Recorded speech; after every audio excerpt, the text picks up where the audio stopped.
예, 안녕하십니까. 11월 2일 저녁입니다. 윤석열 검찰총장이 차기 대권 후보 적합도 조사, 선호도 조사에서 이재명, 이낙연과 함께 3강 구도를 형성했습니다.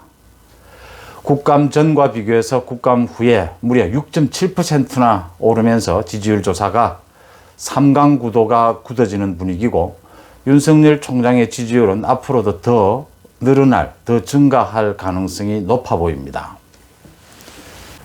그러면 윤석열의 대권 가능성 어느 정도일까요? 먼저 리얼미터가 전국의 성인 2,576명을 대상으로 조사한 차기 대선 후보 선호도 조사입니다. 여기에서 윤석열 총장은 지난달보다 6.7%포인트 오른 17.2%, 이낙연과 이재명은 각각 21.5%로 공동 선두를 차지했습니다. 이 이낙연, 이재명과 윤석열의 차이가 4%에 불과하고요. 이낙연과 이재명은 이제 3, 4개월 동안 박스권, 그러니까 정체되는 현상을 보이고 있는데, 윤석열 총장은 국감을 지났죠. 그동안 6.7% 폭발적으로 증가했습니다. 여권의 이낙연과 이재명을 보면 이낙연은 계속 추락세에 있고 이재명은 계속 증가세에 있습니다. 이제 공동 21%대로 선두를 보였는데, 앞으로 이재명은 계속 증가하고 이낙연의 추락세는 계속 이어지지 않겠느냐, 이렇게 보입니다. 여권 지지층, 소위 진보층에서는 이재명이 33%, 이낙연이 31.6%로 이재명이 처음으로 이낙연을 앞섰습니다. 이재명의 증가세, 이낙연의 하락세가 좀 이어지지 않겠느냐. 그리고 그 다음에 그 두 사람은 20% 안팎에서 이렇게 계속 박스권을 형성하고 있다, 이렇게 보입니다. 윤석열의 지지율이 아주 급하게 증가하고 있는 것은 기존 보수 후보들, 보수 대권 후보들의 지지율을 흡수한 데다가, 그 다음 반문재인, 비문재인이거나 또는 중도층의 지지율을 많이 흡수하고 있다, 빠르게 흡수하고 있다, 이렇게 보입니다. 그래서 윤석열의 앞으로 이 지지율 증가는 더 큰 폭으로 늘어날 것이다, 이렇게 보입니다. 윤석열이 이렇게 급하게 증가하면서 안철수 4.9%, 홍준표 4.7%, 이렇게 다, 오세훈은 3.6%, 이렇게 다 조금씩 내리는 추세입니다. 윤석열이 강력한 대권 후보로 지지율을 보이자 이 정치권의 평가는 다양하게 나오고 있습니다. 국감 때 윤석열이 보인 그 좀 폭발적인 순발력이라고 할까요? 폭발적인 카리스마에 따라서 반응이 그때부터 나오고 있는데요. 국민의힘의 장제원 의원은 확실한 여왕벌이 나타났다. 국감에서 윤석열은 대권 주자로 탄생하는 장으로 만들었다. 국민의힘 지도부는 조금 보수적입니다. 이 검찰총장은 정치 중립이 필요하다, 좀 더 지켜보자, 이런 선입니다. 아무래도 윤석열, 또 윤석열 사단이 이명박, 박근혜 전 대통령에 대한 수사를 맡았기 때문에 그런 부분들이 작용하고 있다. 이 섣불리 윤석열 총장에 대해서 지금 야당이 야당 지도부가 어떤 기대치나 이런 것을 나타내기는 좀 성급하다, 이렇게 판단하고 있는 거죠. 민주당은 윤석열을 폄하하는 분위기입니다. 이재명이 오늘 윤석열이 이렇게 지지율이 급증하는 것은 검찰개혁, 공수처 그만큼 필요하다는 반증 아니겠느냐, 이렇게 견제구를 날렸습니다. 윤석열이 나오면 필승이다라는 민주당 말들, 여러 가지 말들이 있습니다. 이것은 거꾸로 얘기하고 있다, 이렇게 보시면 될 것 같습니다. 윤석열이 그만큼 좀 두려울 정도로 이렇게 지지율이 오르고 있다. 상당히 이제는 3강 구도를 형성하고 있는데, 문제는 이 3강 구도가 아니고 윤석열은 계속 앞으로 증가할 여지가 많이 있는데, 이재명, 이낙연으로 이렇게 투톱으로 되어 있는 여권의 증가율은 정체 상태다. 물론 합하면 40%가 넘습니다. 그것은 문재인 대통령의 지지율과 거의 비슷한데, 그렇지만 거기에서 정체되어 있는 반면에 윤석열은 지금 기존 야당의 그 대권 후보들의 지지율까지 흡수하고 중도층, 더 나아가서 이 진보층이라고 불리는 쪽까지도, 거기에 반문재인, 비문재인 층까지도 흡수하고 있다.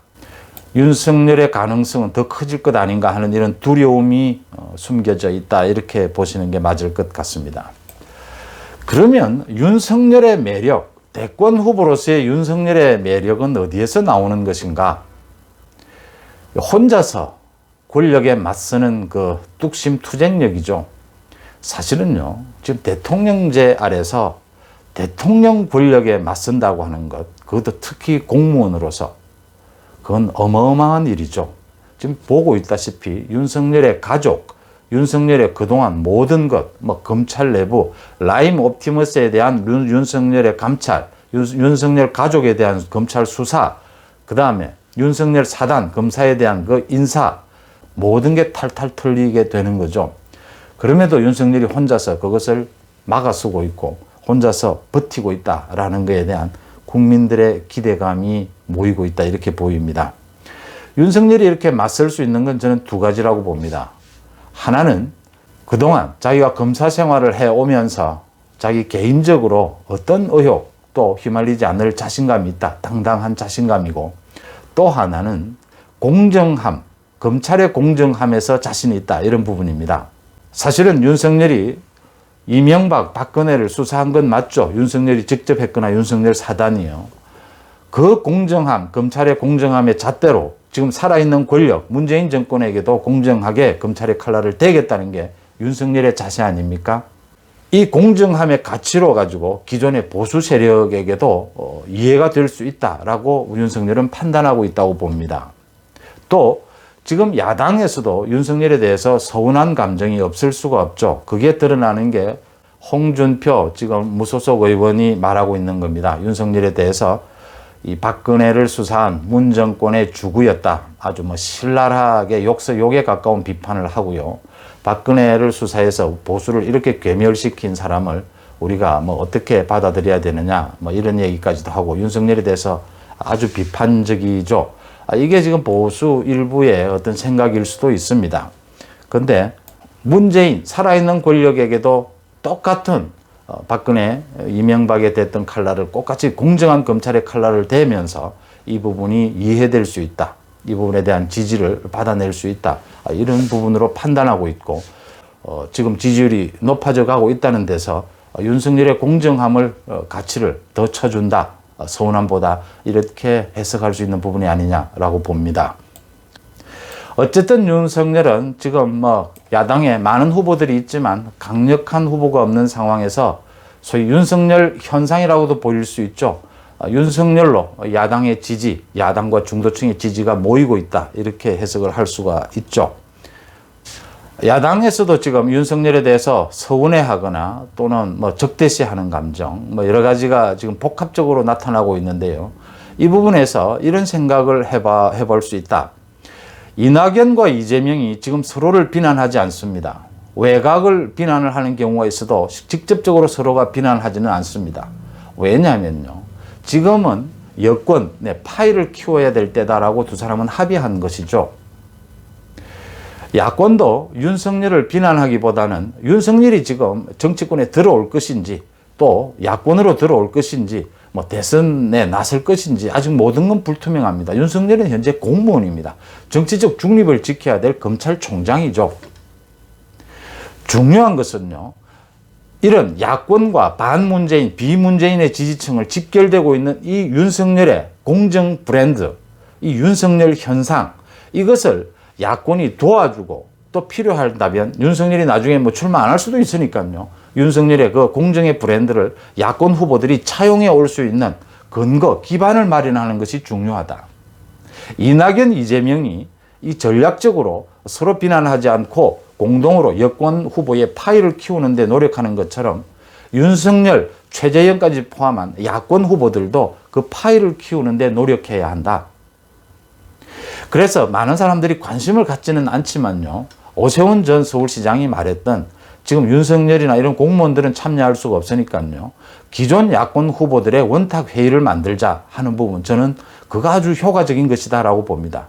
그런 거라도 만들어서 야권 전체에 원탁 회의라도 만들어서 그런 파일을 키워가는 노력, 또 윤석열을 대하는, 윤석열 현상을 대하는 이 공정 브랜드에 대해서 어떻게 대처할 것인가에 협의도 하고 말이죠. 그런 것들이 필요하다. 그렇게 보입니다.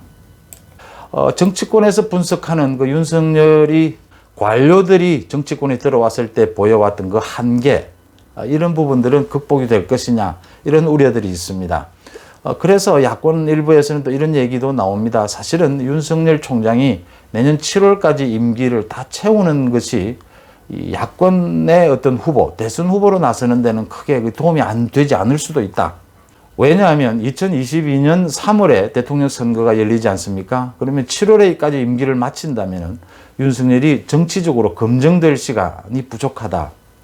우리 국민들은 좀 안정감 있는, 정치적으로 검증되지 않는 것에 그새 그동안은 그 대선 후보로 좀 지지를 하는 부분에 주저하는 부분들이 많았습니다. 그런 것을 감안할 때 또 내년 4월 보궐선거, 특히 서울시장 그 선거가 있지 않습니까? 거기에서 윤석열의 정치력이 한번 검증되는 것이 필요하다. 윤석열의 어떤 지원, 이것이 어느 정도 파괴력을 가지는지 검증되는 기회가 있는 것도 나쁘지 않다. 이런 부분도 한번 생각해 봐야 될 대목입니다.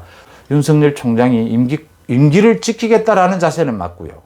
근데 임기를 끝까지 실제로 갈 필요가 있느냐라는 부분도 여러 가지 고려해야 될 부분이다. 이거 야권에서도 수기가 돼야 되는 부분이고 윤석열 개인도 여러 가지 생각을 해야 될 부분이 아니냐 이렇게 보입니다. 지금 볼 때 현재 식물총장이 된 윤석열이 기댈 수 있는 곳은 양식 있는 검사들, 또 양식 있는 국민의 지원뿐이지 않습니까? 그런 의미에서 윤석열은 어쩔 수 없이 정치를 안 할 수가 없는 거고요. 광범위한 의미에 또 앞으로도 정치권으로 윤석열이 진입하지 않을 수 없는 그런 상황으로 내몰리게 될 것이다. 그렇게 보입니다. 대선 화두를 놓고요. 공정이냐, 통합이냐, 경제냐, 이런 여러 가지 얘기가 나옵니다. 근데 제가 보기에는요. 여권의 후보로서는 지금 상승세에 있는 이재명이나 혹시 오는 6일 재판 결과가 나오죠. 이제 2심 재판 결과가 나오는 김경수가 무죄를 받게 된다면 또 대선 후보로 합류할 가능성도 있습니다. 경남도지사로 그대로 있을 가능성도 있고요.